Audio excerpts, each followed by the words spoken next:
Hello ಎಲ್ಲರಿಗೂ ನಮಸ್ಕಾರ. ದಾವಣಗೆರೆ ಬೆಣ್ಣೆ ದೋಸೆಗೆ ಸೀಕ್ರೆಟ್ ಆಗಿ ಒಂದೇ ಒಂದು ಇಂಗ್ರೀಡಿಯೆಂಟ್ಸ್ ಹಾಕಿ ಚಟ್ನಿ ಮಾಡ್ತಾರೆ. ತುಂಬಾನೇ ಚೆನ್ನಾಗಿರುತ್ತೆ ಅದು.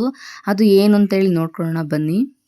ಮೊದಲಿಗೆ ಜಾರಿಗೆ ಕಾಯಿ ತುರಿ ಹಾಕ್ಕೊಳ್ತೀನಿ. ಹಸಿದೆ ಕೊತ್ತಂಬರಿ ಸೊಪ್ಪು, ಜೊತೆಗೆ ರುಚಿಗೆ ತಕ್ಕಷ್ಟು ಉಪ್ಪು, ಸ್ವಲ್ಪ ಹುಣಸೆ ಹಣ್ಣು, ಹಾಗೆ ಸ್ವಲ್ಪ ಫ್ರೈ ಮಾಡಿರುವಂತಹ ಹಸಿಮೆಣಸಿಕಾಯಿ, ಹಾಗೆ ಬೆಳ್ಳುಳ್ಳಿ ಹಾಕ್ಕೊಳ್ತೀನಿ. ಸೀಕ್ರೆಟ್ ಆದ ಇಂಗ್ರೀಡಿಯೆಂಟ್ಸ್ ಏನಪ್ಪಾ ಅಂತಂದರೆ ಏಲಕ್ಕಿ ಹಾಕ್ಕೊಂಡೇ ಮಾಡೋದು ಇದೆ ಸೀಕ್ರೆಟ್ ಆದ ಇಂಗ್ರೀಡಿಯೆಂಟ್ಸು ಚಟ್ನಿಗೆ ತುಂಬಾ ಚೆನ್ನಾಗಿರುತ್ತೆ. ಹಾಗೆ ಇದಕ್ಕೆ ಯಾವುದೇ ಥರದ ಶೇಂಗಾ ಆಗಿರಲಿ ಕಡಲೆ ಆಗಿರಲಿ ಹಾಕೋದಿಲ್ಲ.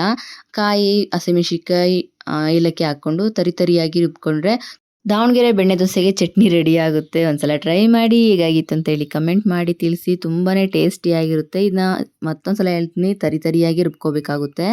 ಈ ಚಟ್ನಿಗೆ ಒಗ್ಗರಣೆ ಹಾಕ್ಕೊಳೋದಿಲ್ಲ, ಹಾಗಾಗಿ ನಾನು ಹಾಕ್ಕೊಂಡಿಲ್ಲ.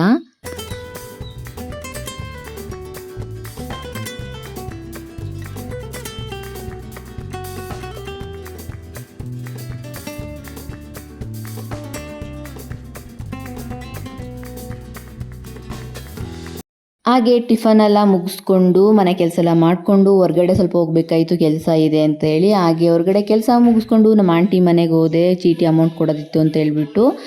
ಮಳೆ ಮೋಡ ಆಗಿತ್ತು, ಹಾಗಾಗಿ ಮಳೆ ಬರುತ್ತೆ ಅಂತೇಳಿ ಸ್ವಲ್ಪ ಫಾಸ್ಟಾಗೆ ಹೋದ್ವಿ. ಹಾಗೆ ನನಗೋಸ್ಕರ ನಾನ್ ವೆಜ್ ಅಡುಗೆ ಕಾಯ್ತಾ ಇತ್ತು ಅಂತ ಹೇಳ್ಬೋದು. ಅವರು ನಾನ್ ವೆಜ್ ಮಾಡಿದರು ಭಾನುವಾರ ಆಗಿರೋದ್ರಿಂದ. ಹಾಗಾಗಿ ಅದನ್ನ ಊಟ ಮಾಡಿಕೊಂಡು ಹಾಗೆ ಹೂವು ಕಟ್ತಾ ಇದ್ರು ಅವರು. ನನಗೆ ತುಂಬಾ ಇಷ್ಟ ಆಯಿತು.